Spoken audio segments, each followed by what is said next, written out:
¿Podríamos decir que Telegram es la actual dark web?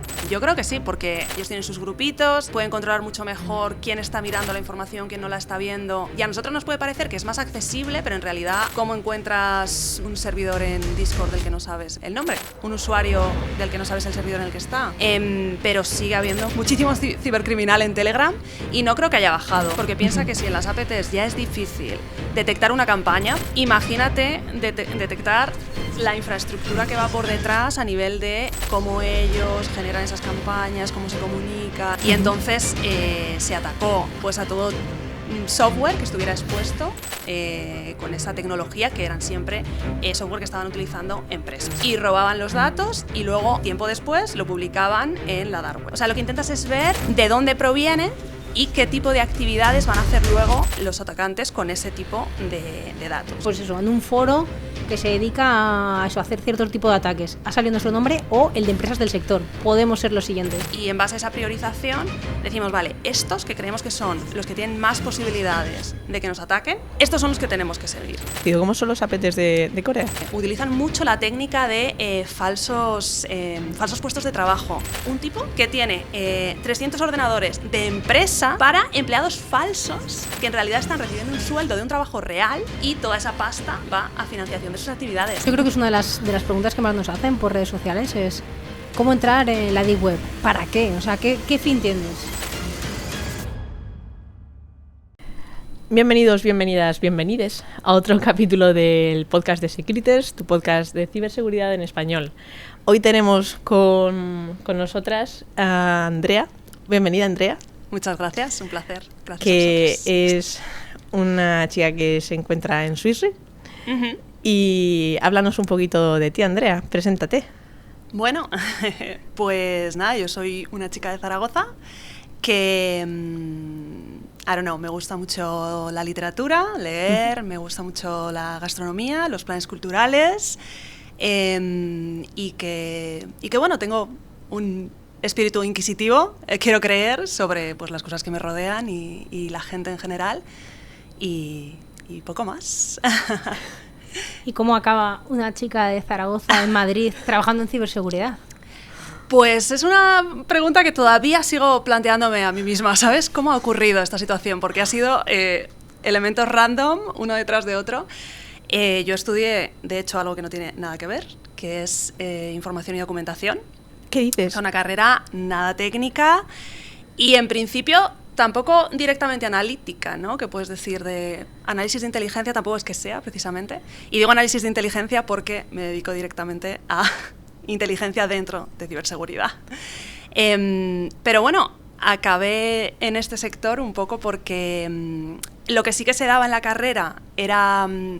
es gestión de información en general. Es, de hecho, la antigua biblioteconomía. Es una carrera un poco ahí que ha ido un poco desapareciendo, digamos. Ahora creo que está más centrada en cosas de comunicación. Pero bueno, cuando yo lo cogí, estaba como en ese interludio entre pasar del formato antiguo de gestión de información en bibliotecas, en archivos, en centros documentales, así como a la vieja usanza. Los papiros y los manuscritos. Más o menos, ahí, con tinta china. Y iba pasando de eso al tema de bases de datos, etcétera, etcétera.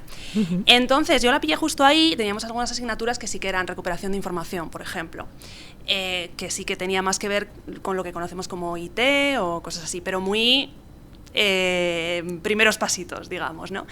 Y a mí una cosa que sí que me gustaba de la carrera era tema de investigar, en general. Tema de investigar, uh-huh. Pero bueno, que aún yo no tenía ni idea, porque mi trabajo de fin de grado fue de libro antiguo, así te lo digo. Pero bueno, luego pues surgió una oportunidad profesional, mi primera oportunidad profesional, que era más en la parte de investigación, porque obviamente en libro antiguo no tienes muchas salidas, a no ser que te vayas a Italia o te coja la Biblioteca Nacional, que estaría muy bien, pero... y entonces, pregunta random, dime. ¿A Italia por qué? Porque Italia tiene como mucho bagaje, por lo que sea, supongo que es por el tema histórico. Mucha historia. Claro, tiene mucho... Estaba Italia o Egipto, los papiros, ¿sabes? Sí, no sé, a lo mejor seguro que algunas de las imprentas originales también fueron de por ahí. Yo de esto ya no me acuerdo. La gente que está en la carrera ahora seguro que lo sabe. Pero sí. No te sé decir con seguridad. Vale. Es que me ha resultado, digo, si me dices Alejandría, digo, venga, vale, ahí tienen una biblioteca famosa, ¿no? Ojalá encontrarla. Sí. No, pero, ok, curioso. A mí me encantan estos perfiles porque salimos de lo habitual, ¿no? De esos perfiles Exacto. técnicos, esos perfiles STEM, todo, pues y las ingenierías, vamos a decirlo así, o ciencias, y de repente aparecen perfiles de todo lo contrario que llegan a este área de ciber, que parece que no tienen hueco. De hecho, cuanta más gente conocemos, de repente más vemos gente de este tipo de carreras, y es como, wow, qué guay, porque abre muchas puertas. Y probablemente tú, en ningún hueco de tu imaginación entonces, estaba a dedicarte a algo de este estilo. Pero para nada, ni dedicarme a ello, ni sabía que existía como concepto, ¿sabes? O sea, bueno, pues claro, nosotros también hemos usado Internet desde la adolescencia y tal, pero nada que ver. Es que claro, la ciberseguridad tampoco era entonces lo que es ahora. O sea, ha crecido como sector muchísimo. Entonces, fue más como una serie de coincidencias y de como pasos, porque yo entré además también al principio en lo que todavía debe seguir existiendo, que era como Corporate Intelligence, que es un rollo que estuve poquito tiempo, así que tampoco te creas que me enteré muy bien de qué iba la vaina, pero era más relacionado como con fraude corporativo, pero no a nivel de clientes, sino a nivel de ejecutivos que puedan tener relación con, yo qué sé, con políticos problemáticos, cosas de reputación también. Reputación y competencias a lo mejor también entre empresas, de ese tipo de... También, era muy rollo, una empresa va a comprar otra empresa y, a ver, todos los ejecutivos, si tienen alguna cosa marrullera por ahí... Intereses ocultos. Exactamente. Sí, no, pero esa parte es interesante. Yo empecé uno de los primeros proyectos de ciber, que yo... revisión de código fuente, pero hice una suplencia porque era verano de la gente que estaba en la parte de cibervigilancia y eran esos, tienes clientes y es vigilar la reputación. En ese momento ya era que dicen en redes sociales para preparar, pues por ejemplo, oye, va a haber una manifestación, cuidado si alguna oficina del cliente está cerca, porque si hay cargas, pues van a ir contra las empresas de este sector. ¿Te afecta? No, sí. Y que tuvieran cuidado. O sea, no sé si tendría ahí algo que ver, pero esa parte es interesante. Es la parte que no lo piensas, pero le está aportando valor al cliente, dependiendo del objetivo, ¿no? En este caso, la parte de inteligencia. Sí. ¿Qué es la inteligencia en ciber? Esta es la pregunta de examen. ¿Dónde se aplica? Pues supongo que la inteligencia, y esto también tiene como un bagaje muy largo que yo desconozco en el ámbito militar y etcétera, entonces ahí no voy a entrar, pero en la parte ciber tiene un elemento muy preventivo y de intentar conocer cuáles son las amenazas reales, ¿no? O sea, no todo el espectro de lo que puede ocurrir o te puede ocurrir como empresa, digo, o incluso como individuo, porque se puede utilizar también en esa área, sino más bien enfocarse en qué cosas están ocurriendo en realidad, qué tipo de ataques, qué tipo de, pues sí, de robos de datos, etcétera, y intentar pues ir un pasito por delante y consumir esa información, procesándola como inteligencia, que siempre están estos debates sobre qué es información, cómo transformar esa colección de información a algo que sea inteligencia, y es inteligencia cuando ya provee valor y provee accionabilidad a la empresa que está detrás o al individuo. ¿Podrías plasmarnos algún ejemplo para que la gente que es la primera vez que escucha hablar de esta parte de ciberinteligencia, un ejemplo de algún caso famoso o de algún caso pasado, que digas, con estos datos luego hemos podido identificar que tomando estas acciones nos protegeríamos si en el futuro nos afecta de esta manera? Algo que se pueda aterrizar. Si se te ocurre, tampoco hay... Cuando has dicho ahí lo de casos famosos, ahí estaría interesante, porque ha habido... I don't know. Uno de los últimos casos, bueno, habrá habido 3.000 millones, pero digo, No sé si habrá sido tan famoso porque, claro, yo creo que cuando ya estás dentro del sector ciberseguridad, cosas que para nosotros son como súper relevantes, wow, menuda campaña, tal, luego le preguntas a tu madre o a tu tío y no sabe, no tiene ni idea. Ha sido transparente para ellos. Exactamente, de lo que estás hablando, ¿no?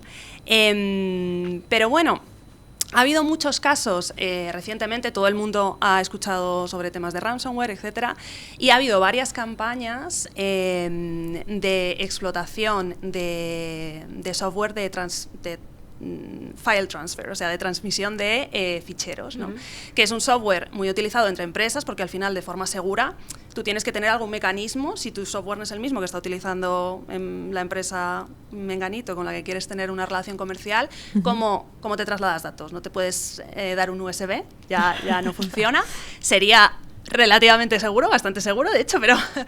y entonces, bueno, estos sistemas se utilizan bastante. Y hubo una serie de campañas, de hecho como 4 o 5 distintas, uno de ellos fue Cleo, otro fue, la más reciente fue sobre un software que se llama Cleo. Y entonces se atacó a esencialmente todo tipo, bueno, vosotras seguro que estuvisteis metidas en ello, pues a todo software que estuviera expuesto con esa tecnología, que eran siempre software que estaban utilizando empresas, porque no es un software que se utilice públicamente, o sea, a nivel de individuo, ¿no? Entonces, ¿cómo entraríamos nosotros ahí? Eso es una campaña activa, ¿no? Que la gente de seguridad, de detección de amenazas está tratando por su lado, ¿no? Si te ha afectado. La gente de third party risk, la gente de riesgos a terceros, también está gestionando por su lado, porque probablemente a lo mejor tú no lo tienes, pero oye, las otras 4 empresas que te proveen de yo que me sé qué, sí que lo tienen con sus proveedores. Bueno, hay ahí como una especie de cadena de potencial impacto, ¿no? Entonces nosotros desde inteligencia lo que hacemos con esa información es, vale, esto está ocurriendo. ¿Qué tipo de actividades anteriores se han visto? O sea, no solo en tu entorno, sino en el landscape que llamamos, ¿no? En todo el universo de ciberseguridad. Que tengan un comportamiento similar, ¿vale? ¿Y qué tipo de resultados ha llevado? O sea, lo que intentas es ver... Patrones. Exactamente. Es todo basado en patrones. Intentar ver de dónde proviene y qué tipo de actividades van a hacer luego los atacantes con ese tipo de datos. ¿Qué hacían en este caso? Pues bueno, en este caso en concreto, simplemente se metían en esas instancias, ¿no?, de software y robaban los datos y luego, tiempo después, lo publicaban en la dark web. Vale, entonces ahí, si tú ya sabes que eso es lo que va a pasar, o puedes prever y estimar que más o menos eso es lo que va a pasar, tú ya puedes tomar una serie de acciones. Si no sabes nada, dices, hostia, se me meten aquí y a lo mejor luego intentan ir a este otro sistema y tal, como que no sabes dónde tirar, ¿no? Entonces, es como que la inteligencia provee una serie de acciones, ¿no?, de potencialidades para lo que va a ocurrir, que te permiten al resto de equipos, y a la ejecutiva en otros casos, atinar mejor, o sea, ser más efectivos, en definitiva. Vale, ¿y esto traducido a un día normal de tu trabajo? ¿Cómo sería eso, un día de tu trabajo habitual? Pues a ver, ¿cómo funcionaría? Nosotros somos un equipo relativamente pequeño y los equipos de inteligencia tienden a ser... no son súper grandes, a no ser que sea una empresa que se dedique a inteligencia, que también puede pasar. A veces están divididos en los 3 tipos de inteligencia clave, que son estratégica, táctica y operacional. Nosotros no estamos divididos porque somos 4, entonces todos hacemos de todo, que a mí me parece muchísimo más divertido, francamente, pero bueno, equipos muy, muy maduros sí que tienen esa división. Y entonces tenemos un sistema de alertas que nosotros hemos configurado previamente, que nos dice, fuera del perímetro de nuestra empresa, porque la inteligencia se centra mucho al menos la ciberinteligencia, en lo que está fuera de nuestro perímetro, porque ya el perímetro interno ya lo cubre otros equipos más grandes. Y entonces estas alertas nos dicen si hay algún tipo de menciones de nuestros datos en GitHub, o en un post mega random de alguien, ¿no? Que pueda suponer una amenaza. Esto es lo que se llama digital surveillance en general, que es lo que comentabas tú antes, de hecho. Poquito, sí, exacto, que están hablando de mí, ¿dónde? Y vamos a ver si lo encontramos para prever, pues eso, en un foro que se dedica a eso, a hacer cierto tipo de ataques. Ha salido nuestro nombre o el de empresas del sector. Podemos ser los siguientes. No es un poco esa parte, adelantarte. Y luego hay otra parte que es más lo que llamamos threat-led, como que pone en el centro a los actores amenaza, que son pues lo que llamaríamos hackers, que en el sector eso se llaman, o nosotros los llamamos actores amenaza, vosotros creo que también. Ciberdelincuentes. Ciberdelincuentes. Lo que no me gusta nada es los malos. Ya, tío, es que lo que no me gusta a mí es que digáis hacker para los malos, ¿no, Jolín? Bueno, ahí podemos tener debates. Ciberatacantes, malhechores, cibercriminales, macarras, malotes, cibergüenzas, personajes. No he podido evitarlo, lo siento. Está bien. Hemos perdido una oportunidad. Hemos perdido una oportunidad. No, bueno, pues aquí se intenta centrar el foco en ellos, ¿no? Y en sus actividades, como decía antes, pero no en una actividad concreta, sino hacer un seguimiento de priorizar qué tipo de actores son los que tienen más posibilidades de atacar a la empresa en la que yo estoy o a la empresa en la que yo quiero proteger, porque al final hay muchos tipos de actores distintos. Tienes desde un hacktivista que lo que más le interesa al final es, tiene una causa política detrás, entonces va a atacar empresas que estén contra su causa política, ¿no? Entonces tú también tienes que saber ahí dónde tú te generas. Si eres una empresa energética, será distinto de si eres una financiera o etcétera. Según el sector y el tipo de servicio de la empresa que estés analizando. Total, que esto seguro que lo habréis cubierto. Pero bueno, luego también tienes, pues eso, APTs, los súper avanzados asociados a China, Rusia, lo que sea, y luego tienes los más genéricos, que eran los cibercriminales motivados por la pasta. Te vas por la pasta. Entonces, por ejemplo, nosotros, que somos una empresa financiera al fin y al cabo, y estamos en un sector financiero, tenemos que saber que a los que más les interesamos son a los que buscan la pasta. Entonces ese ya es un primer punto, ¿no? Luego también dependiendo de las regiones en las que se encuentre tu empresa, unos actores les puede interesar atacarte o no, y luego ya detalles más concretos, ¿no? El tipo de tecnologías que tú tienes, etcétera. Entonces, nosotros lo que hacemos es una priorización de esos actores, y en base a esa priorización decimos, vale, estos que creemos que son los que tienen más posibilidades de que nos ataquen, esta priorización va cambiando casi cada mes prácticamente. Estos son los que tenemos que seguir. Y entonces la segunda parte de mi día sería revisar si ha habido algún tipo de novedad sobre los actores que yo sigo. ¿Vale? Entonces, en el equipo os asignáis como APTs cada uno. Sí, más o menos, francamente. Sí. Es divertido, son como tus hijos, en cierta medida. ¿Tienes cariño por algún origen de las APTs en especial? ¿Por algún origen te refieres a algún país? Claro. Por supuesto. Sabía que os gusta mucho. Yo soy full Norcorea. Sí. I love it. Anda, ¿y cómo son los APTs? Me es totalmente desconocido. ¿Cómo son los APTs de Corea? Pues mira, tienen una técnica que es bastante... O sea, ellos al contrario que muchas otras APTs, casi todos los corpúsculos o threat clusters que existen de Norcorea tienen tanto un interés de ciberespionaje como un interés financiero. O sea, que en realidad son uno de los pocos países que también van a por la pasta, pese a tener toda la pasta del gobierno detrás, ¿no? Entonces, por eso también me interesan, porque es más viable que nos toquen. Y luego están como muy relacionados entre ellos y utilizan mucho la técnica de falsos puestos de trabajo. Falsos puestos de trabajo y ellos ser falsos empleados. Es decir, hay un montón de farms en US, en los Estados Unidos, en los cuales es un tipo que tiene 300 ordenadores de empresas, o sea, son ordenadores corporativos, ¿En serio? Para empleados falsos que en realidad están recibiendo un sueldo de un trabajo real. Ellos están haciendo, por supuesto, lo mínimo posible, o prácticamente nada, o tienen 4 trabajos a la vez, y toda esa pasta va a financiación de sus actividades. Es divertidísimo. Esto está muy chulo. Me acaba de explotar la cabeza. Esto no sabía que existía. ¿Y sabes coreano? No, por desgracia. Digo, ya sería como Me el atrae. sumum. Pero Vale, no. vale, coreano no, pero ¿qué importancia tiene el conocimiento de idiomas dentro de tu trabajo? Es bastante alto.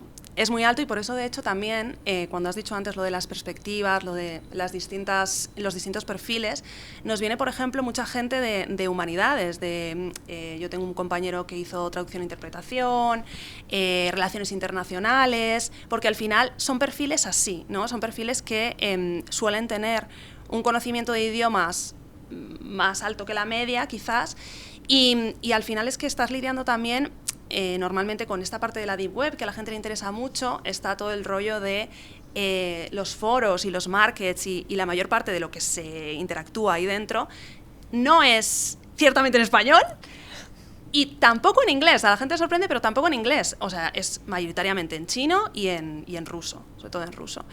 También hay en inglés, pero no tanto. Entonces, claro, si tú ya vienes con eso de antemano, si sabes un poquito, pues, amiga, es que te ahorras trabajo.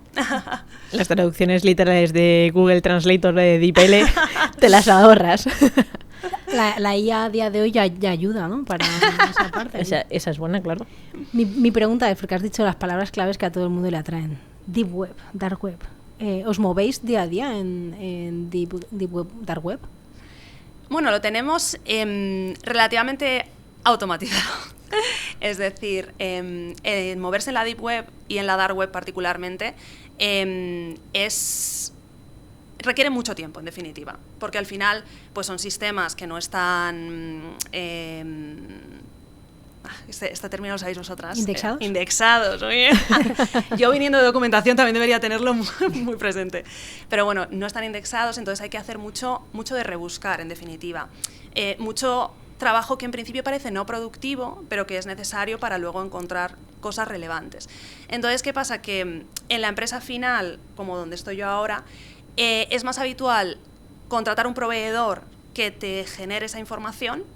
Y luego tú ya en momentos puntuales, cuando salte una alerta, como decía antes, meterte y revisar y hacer tu investigación y demás para completar y contextualizar esa primera alerta, que de verdad estar tú haciendo como todo el rato. Esto es interesante, o sea, es como un servicio extra, que es el que te Sí. avisa, y luego ya tú sabes dónde tienes que ir a buscar, que si estás buscando una aguja en un pajar Sí, y que no tienes acceso a muchos sitios, que para tener acceso necesitas ganarte una reputación, ganarte ahí... Sí.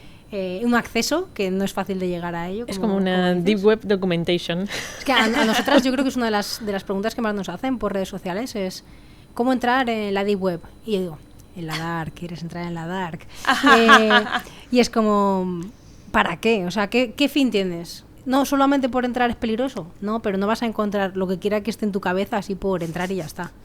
Porque es como, no sé, es muy llamativo, a la gente le llama mucho la atención. Supongo que piensan en sicarios, en drogas, luego podremos pi en todas estas palabras para que no nos Sí. baneen. Pero sí, es como muy, muy llamativo y a mí me gusta, justo, yo creo que vuestro perfil es el que más trabajo real tiene en Dark Web y está guay, Absolutamente. porque es como, no sé, me llama la atención, curiosidad también. Sí, absolutamente. A mí ya, Marta ya sabe que a mí me gusta también, tuve una época de bichear también por todos esos lares y cuando comentas ahora cómo está la actualidad en cuanto a Deep Web, Dark Web y demás, lo tengo un poquito aparcado porque soy más ofensiva y me flipa, porque es algo de, cuéntame más, ¿cómo está eso ahora? ¿Hay algún foro que sea conocido en el que haya información de este tipo que se pueda decir? A ver, Exploit In siempre está ahí, está vivo y seguro que o la gente le sonará, ¿no? Y Bridge Forum siempre vuelve a la vida también, es uno de los clásicos y lo echa, o sea, desaparece como cada 6 meses o antes, pero bueno, vuelven a generar uno nuevo. Y sí, luego van apareciendo unos cuantos, pero de corta vida, suelen ser de corta vida y además, claro, uno nuevo que aparezca también tiene que ganarse el espacio en sí, como una reputación para que la gente venga, ¿no? Para que Entonces, confíen. es más habitual como coger el nombre de otro, tal. ¿Y cómo encontráis esos nuevos espacios o esos nuevos foros? Quiero decir, digamos que partes de Bridge Forum. ¿Cómo sabes de, oye, pues han abierto otro mercadillo en esta calle? ¿Quién te Me encantan las metáforas, lo siento. Es muy así. ¿Cómo lo vas encontrando en los diferentes foros? Entiendo. Sí, a ver, yo como te digo eso ahora mismo no lo hago, pero es verdad que en mi primer curro sí que teníamos un poco más esa dinámica, y al final es de otros posts que se van haciendo, otros comentarios, o sea, ir como leyendo muchas cosas. La gente, claro, tú cuando necesitas clientela, ya se ha abierto un nuevo sitio, la gente no lo va a saber por arte de birlibirloque, ¿sabes? Entonces lo tienes que poner en algún sitio. El SEO no funciona igual. Claro, claro. Así que hay que anunciarlo donde está la gente que te va a buscar, entiendo. Exactamente. Que luego, ves, a veces dices, será muy difícil, no, realmente estoy avisando. Aquí hay información jugosa que te interesa. Ojo, ¿y cómo has visto la evolución en cuanto de lo que es el Deep Web tradicional, la evolución, por ejemplo, a Telegram? Pues mira, ahí ha habido un crecimiento bastante interesante, porque es verdad que la dark web en general tiene muchísima fama y creo que es más de lo que es en realidad, porque ahora mismo lo que se está viendo en el último año, incluso un par de años, es precisamente que estas herramientas de mensajería como Telegram, Signal, etcétera, etcétera, en los cuales puedes crear grupos, en los cuales tienes canales de difusión también, o Discord también. Bueno, Discord en esto está a tope. Discord es el próximo Telegram, definitivamente, creo yo. Sí, entonces, ¿podríamos decir que Telegram es la actual dark web? Un poquito sí. Yo creo que sí, porque bueno, no diría todos, me exagero un poco aquí, pero muchos grupos y muchas actividades, sobre todo también de tema carding, venta de tarjetas de crédito, pero venta de datos en general y asociación entre actores y demás, es que ahora va por Telegram. Sí. Y ellos tienen sus grupitos, pueden controlar mucho mejor quién está mirando la información, quién no la está viendo. Y a nosotros nos puede parecer que es más accesible, pero en realidad, ¿cómo encuentras un servidor en Discord del que no sabes el nombre? Un usuario del que no sabes el servidor en el que está. Es que es y en cada vez más igual. fácil. Telegram, Discord los tenemos a mano, gratuitos. Absolutamente. ¿Has notado cambios desde que no me sale la palabra, detuvieron al creador de Telegram a que se haya movido la gente a Discord o se haya movido más actividad por las nuevas normas de Telegram en Europa? No te sabría decir, yo personalmente no lo he seguido tampoco muchísimo, pero creo que tampoco ha habido mucho cambio. O sea, es decir, Discord ofrece otro elemento, ¿no? Otro elemento más que yo creo que se ha sumado. Incluso yo creo que provee más anonimización por todo este rollo de los servidores y demás, pero sigue habiendo muchísimo cibercriminal en Telegram, y no creo que haya bajado debido a las nuevas normas que comentas y demás, al menos es lo que yo he podido ver. Sí, no, por si había, nosotros no lo notamos y al final yo creo que casi todos hemos ido usando Telegram como siempre. Habrá gente que se ha descargado Signal un poco por buscar esa privacidad, que a lo mejor Telegram ha dicho ya no me la da, pero no sé, digo, a lo mejor se haya movido ahí también, buscar un nuevo sitio. Ojo, y se me ocurre, de cara a los apps coreanos, ¿qué herramientas o qué aplicaciones se te ocurren o que conozcas suelen usar o suelen usar para comunicarse o para hacer sus triquiñuelas? ¿Entre ellos? Sí, quiero decir, cuando estás analizando apps, ¿qué plataformas o qué redes sociales suelen intercambiarse entre ellos para comunicarse de forma, pues como decimos, de Telegram y Discord? Pues si te soy sincera, entre ellos me es completamente opaco.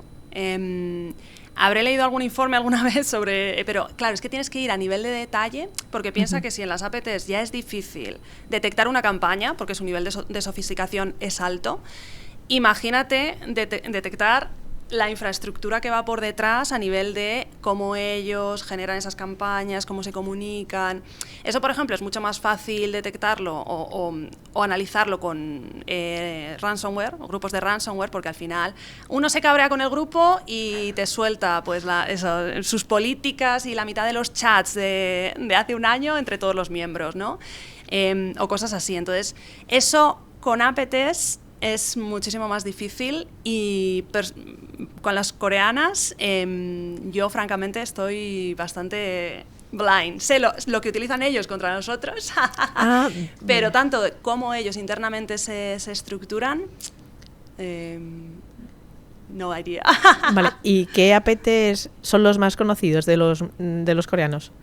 Yo te diría, es que hay también un mix. ¿Por qué? Porque dividirlos y saber dónde se generan las divisiones está complicado. Entonces yo creo que de Corea el más conocido es Kimsuki, y a veces lo que ocurre es que se utiliza Kimsuki como paraguas de quizás otros corpúsculos que hay por debajo, y para decir que es coreano. También se utiliza mucho Lazarus Group también es súper conocido. Y ahora ha habido uno, Famous Colina, que me encanta. No sé quién ha determinado que su nombre era Famous, pero bueno, Famous Colina es uno que ha aparecido recientemente, uno de los últimos que han logrado como más o menos poner como con límites, digamos, enmarcar, que parece que está haciendo como bastante daño por ahí a empresas privadas, o sea que... No sé. ¿Y a qué sectores suelen afectar? Ya, absolutamente por curiosidad, es que me has abierto un melón que me encanta. Hombre, obviamente, al ser Corea del Norte, atacan mucho a empresas tanto públicas como privadas de Corea del Sur. Eso, valga la redundancia, porque es lo que más cerca que tienen y es obviamente su enemigo principal, digamos, a nivel político. Luego también mucha empresa estadounidense y bueno, mucha también empresa europea, pero principalmente estadounidense. Y me has preguntado por el sector, ¿verdad? Que me estoy olvidando ya de la pregunta. No pasa nada. A mí me pasa lo mismo, no pasa nada. Tienen ahí como dos elementos que van como muy asociados a si tienen el doble interés de que ese ataque sea tanto económico como de espionaje, o si les da igual y quieren que sea económico o qué. Por ejemplo, hacen mucho en la parte económica para conseguir dinero fácil, atacar a empresas grandes de criptomonedas, empresas nuevas de blockchain que a lo mejor tienen unos niveles de seguridad menos elevados que otras empresas con más bagaje, y ellos dicen, dinero fácil, voy a por ti. Pero luego cualquier empresa que tenga, pues, que pague bien, en definitiva, les va bien. Y luego más por la parte de ciberespionaje ya es más como tema militares, o sea, empresas que sean contractors y demás. Entonces por ahí iría... Vale, a mí me encanta cuando damos con perfiles que les apasiona lo que hacen y es que Sí, se nota, sí, se sí. nota una barbaridad. ¿Qué es lo que más te gusta de tu trabajo? Pues yo diría que es obvio, pero las investigaciones. Las investigaciones son divertidísimas cuando coges como un punto de agarre, ya sea un indicador, un elemento que dices de aquí puedo tirar, y empiezas como a ver infraestructura que está utilizando ese actor o ver elementos relacionados, ¿no? Hacer como esta especie de threat hunt externo y llegar como al final como a generar un perfil de una campaña o de lo que ha ocurrido en un caso concreto, y no sé, es como una ventana en cómo ha pensado ese actor, qué es lo que quería conseguir. Es como estar ahí tomándote pues una cerveza con ellos, que lo veo muy bonito, sin ellos saberlo. ¿Y lo que menos te gusta? Lo que menos me gusta, supongo que a veces, bueno, sí, la mayor parte del tiempo sería lo difícil que a veces es integrarse con otros equipos o con otras partes, porque al final la ciberseguridad está muy especializada, hay muchos equipos distintos y no siempre se tienen las mismas prioridades. La clave sería que sí que se tuvieran, pero bueno, también personalidades distintas, en fin, lo de siempre, lo que tiene la interactuación. Entonces a veces las cosas o van muy lentas o o es difícil generar una comunicación fluida entre algunos equipos. Entonces eso a veces cuesta y sabes que tienes ahí como que ser paciente y es duro, ¿no? Y a alguien que se quisiese dedicar a lo que tú te dedicas, ¿qué es lo que le recomendarías? Pues definitivamente que indague un poquito en la parte técnica, porque es verdad que no es lo principal, pero sí que sería importante pues saber un poquito de básicos, ¿no? De básicos. Uh-huh. Y luego también que tenga mucha curiosidad, eso sin duda, porque nuestro trabajo no es como puede ser el trabajo de gestión de un incidente o de gestión de una alerta como la gente de monitorización, ¿no? Que son cositas que pueden ser súper relevantes, pero que se resuelven en un plazo de tiempo relativamente corto. El trabajo de ciberinteligencia es un trabajo muy de building up, de ir escalando el conocimiento de un actor, de estar muy dispuesto también al error, mira, he hecho esta hipótesis respecto a cuál podía ser, por dónde iba a ir esta campaña, y sin embargo ha ido por otro lado. O sea, hay que tener como una mente muy dispuesta a la flexibilidad. Y luego enterarte también o tener curiosidad por toda esta parte de los temas estratégicos y demás, de geopolítica y tal, que a ver, no es que sea tampoco lo fundamental, pero hay que entender también que muchas cosas de ciberinteligencia y de ciberseguridad tienen esa capa por encima, ¿no? Entonces, si eres capaz de hilar por ahí también, pues yo qué sé, creo que te va mejor. Está bien. Yo creo que podemos llegar a las preguntas finales. Sí.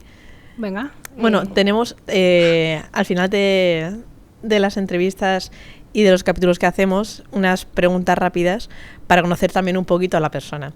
Entonces, no me acordaba de la primera. Recomiéndanos un libro, ya sea literatura clásica, fantasía, lo último que te hayas leído, algo que te guste. Uno solo. A empezar. Este es el podcast, en realidad. Es el verdadero podcast.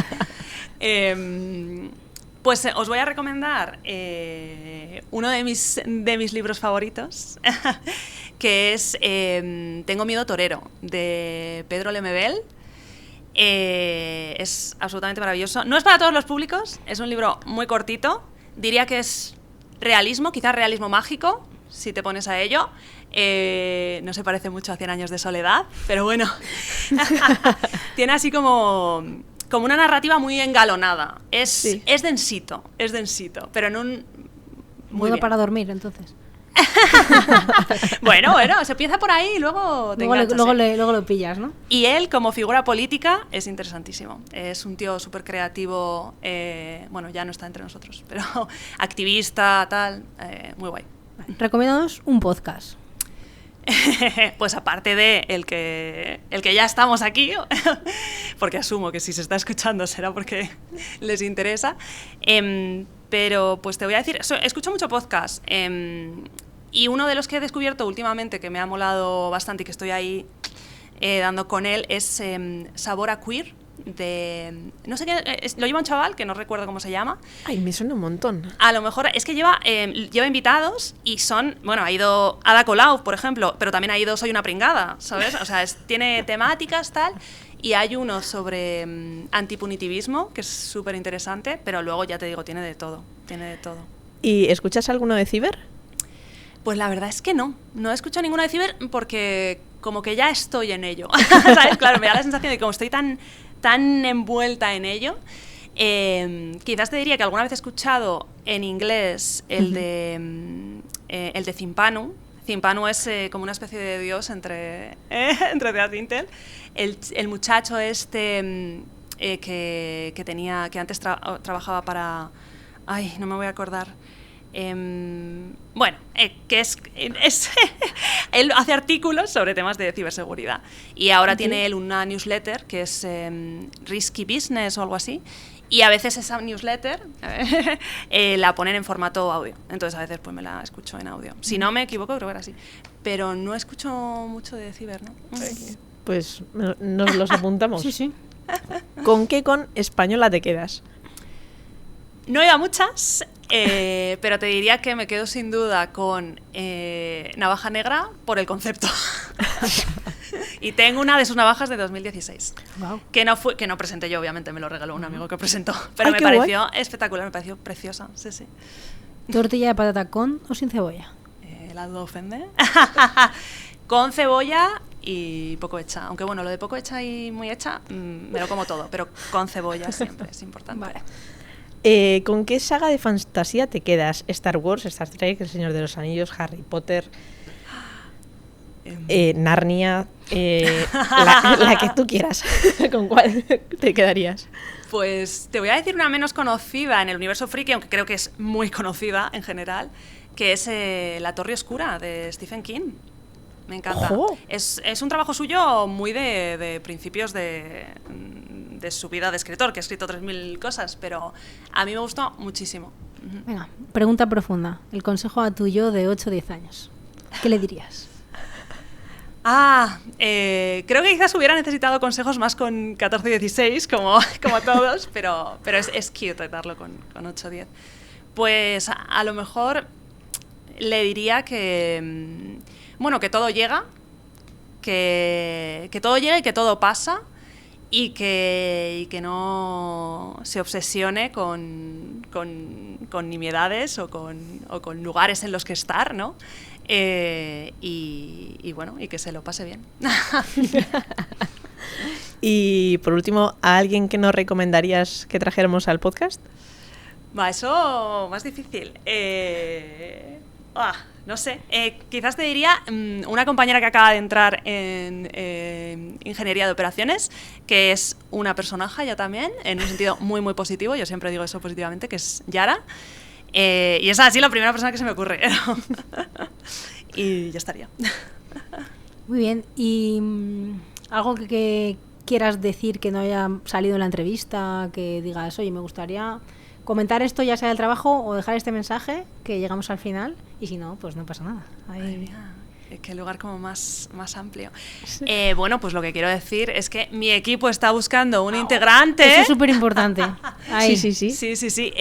Y que, bueno, si os interesa... Bueno, habla un poquito el equipo, el perfil... ¿Qué necesitaríais? Claro, ya por... Carta a los Reyes. Exacto. Nosotros ya les escribimos que tenemos contacto directo. Maravilloso. Pues... es un equipo internacional, que eso yo creo que siempre atrae. Yo, de hecho, soy la única persona en España. Pero bueno, eso no te va a hacer estar solo, sola, sole, porque hay muchísimos compañeros de otros equipos en España. Y luego el resto de mis compañeros están principalmente en UK. Son gente majísima, con un conocimiento bestial. Entonces, lo que estamos buscando es una persona que tenga ahí un background de inteligencia, de análisis de inteligencia preferiblemente, un background un poquito técnico también, pero bueno, tampoco es imprescindible, y que bueno, que tenga ganas de, pues eso, de seguir actores, de hacer investigaciones, de desarrollar muchos procesos también, y de interactuar con colegas, de ver cosas desde dentro, y yo qué sé, y de ser mi compi. ¿Y ese nivel técnico qué sería? ¿Uso de herramientas, o haber tenido experiencia previo? ¿En qué se traduce? Bueno, todo nos vale. No, pero perfecto. Esto, antes de que se publique el podcast, ya lo hemos publicado nosotras internamente, seguro. Sí, seguro. Y pues nada, aquí acabaría el podcast. Ha sido un placer tenerte, súper interesante. Podríamos, creo que, estar hablando por lo menos otro par de horitas. Aquí podríamos estar exprimiendo tu conocimiento respecto a ciberinteligencia, respecto a la parte friki, que también has dejado caer ahí unas gotitas, y creo que por ahí podríamos también aportar y alargar. Y nada, ha sido un auténtico placer conocerte un poquito mejor. Gracias por venir al podcast, y hasta aquí la entrevista de hoy. Gracias por la acogida.